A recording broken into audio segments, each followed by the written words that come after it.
Good evening and welcome. I'm Sheila Balgobin and I am the Dream Detective, and I help people to find the gold in the gobbledygook of their dreams so that they can live the lives they dream of. Tonight, I just wanted to share a few thoughts about what I learned teaching my own course, which ended recently, early this week. My course, Dream Your Life, Live Your Dream, is about teaching people how to, hi Chris, how to interpret their own dreams and use the information for their benefit. Now, this was the first time I had tried the teaching this course in an online format. I usually worked with people directly.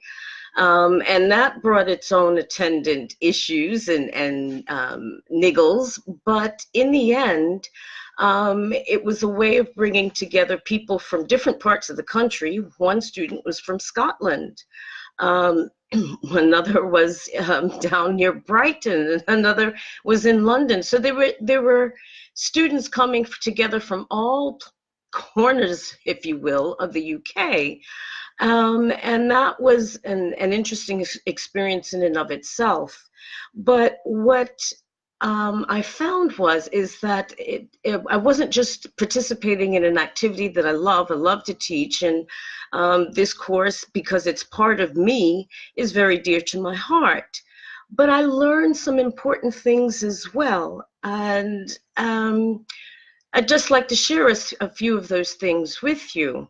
Now, a few weeks ago, several weeks ago now, actually, I had done a live about a good teacher needs to be a good student.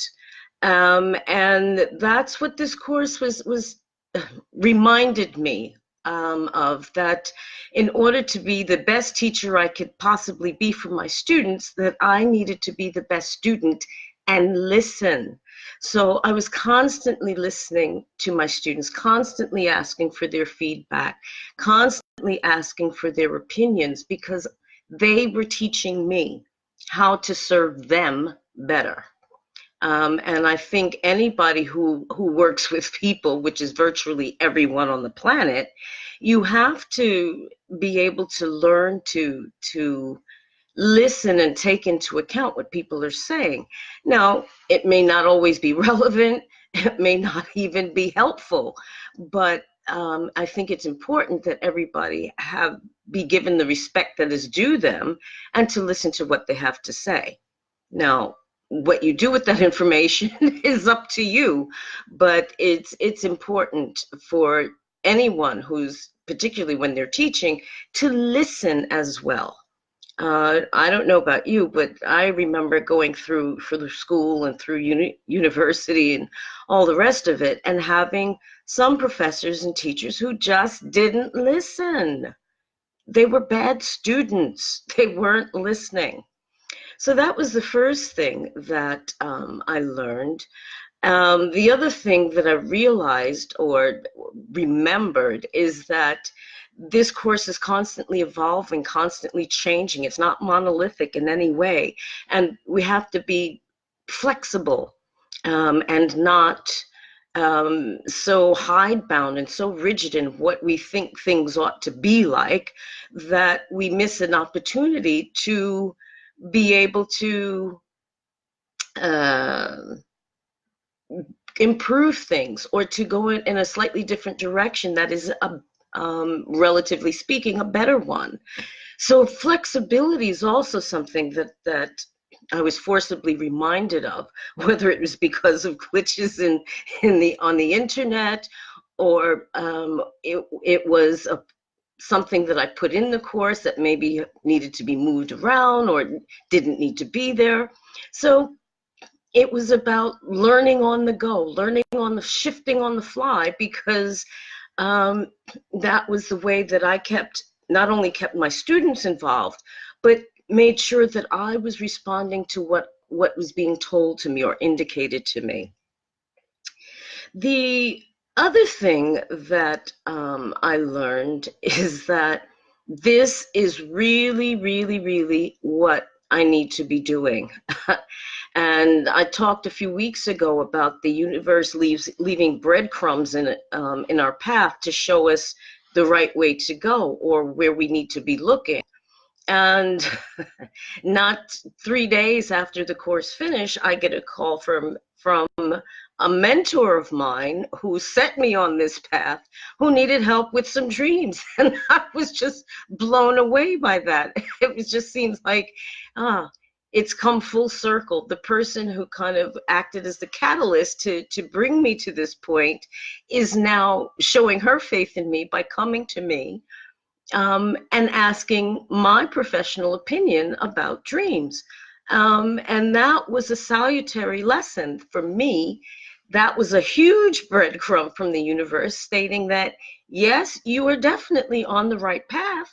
Keep going, keep going.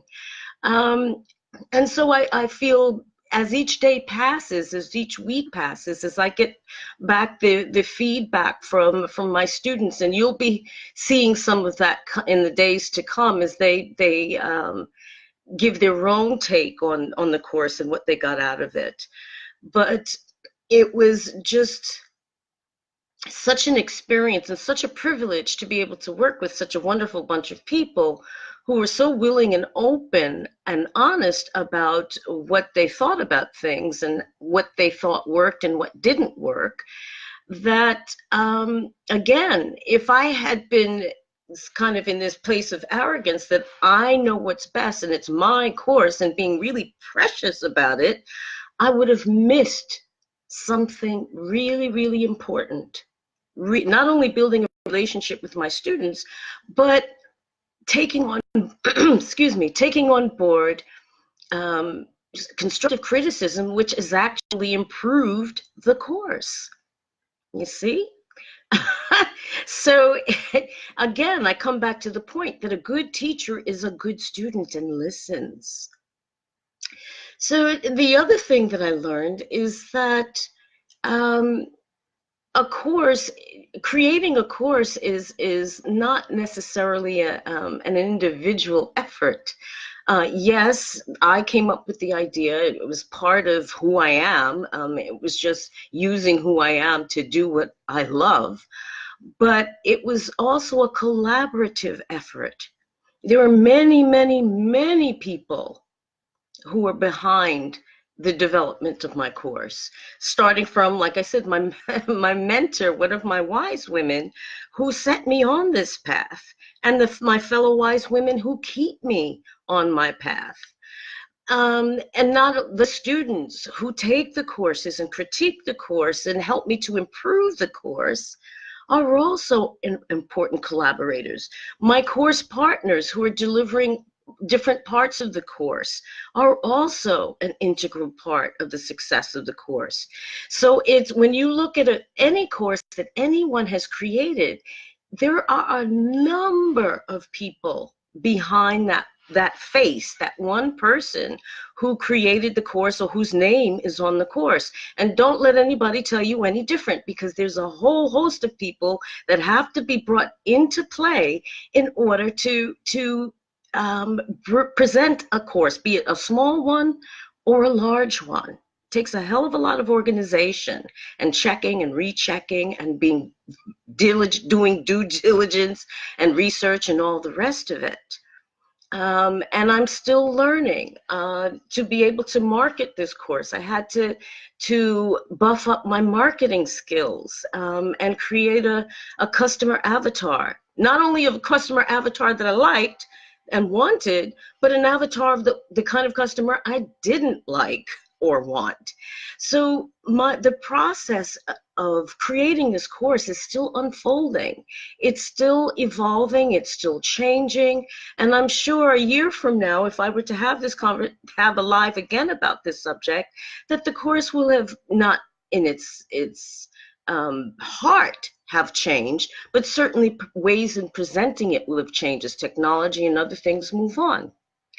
So that was the kind of chairs and tables of what I learned about this course. But what I learned most importantly about this course is that I was finally congruent. And if you're a psychotherapist or counselor, you'll know what I mean by that. But what I mean by saying that I'm finally congruent is that my inner world and my outer world are no longer doing this. They're no longer butting heads. They're working like this. And for me, that is the most important lesson of all, that I can do what I love and what is born within me to do, and actually present it to other people and make a living that way. And I would encourage you that if there's a dream in your heart that you've just kind of holding on to or afraid to try, give it a try. You know, even if you do it part-time or as a hobby, give it a try. Let your heart sing, because through all of the vicissitudes and issues and isms and schisms that have come up in the development of this course, including, you know, some tough times financially, in the end, it's worth it, because I wake up excited about what I'm doing rather than thinking, oh shit, another day and I have to survive it. No, I live now rather than just exist. And I would challenge you to think about that. If there's something that, some burning desire or strong wish that you have that you'd love to see fulfilled, go for it. Life is so short and regret lasts a lifetime.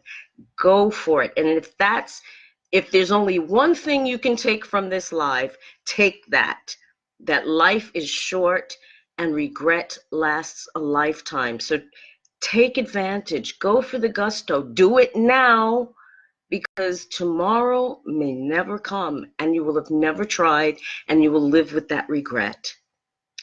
So that's it for me. Those are my thoughts about what I learned teaching my course. And you'll be hearing in the coming days and weeks what what my students have learned and what they're already putting into practice. Even before the course ended, they were putting things into practice, and that was fantastic to see. It justifies all of the sacrifice and heartache sometimes of making this course possible. But nevertheless, it is here, and so am I. Thanks so much for listening and watching. Have a great rest of the week. I'll see you again soon. And stay tuned. There will be some special announcements coming up with regard to my retreat and some other activities. I also, if you can, please take 2 seconds, literally 2 seconds, to read my post and click on my poll, because I'd like to set up a live dream interpretation session here on Facebook, but I need to know if you're interested in actually seeing that happen, seeing a live dream interpretation broadcast on Facebook. Please just click on that post and let me know. You've got a week to do it. Take care. Thanks so much for listening and watching, and I'll see you again soon. Bye-bye.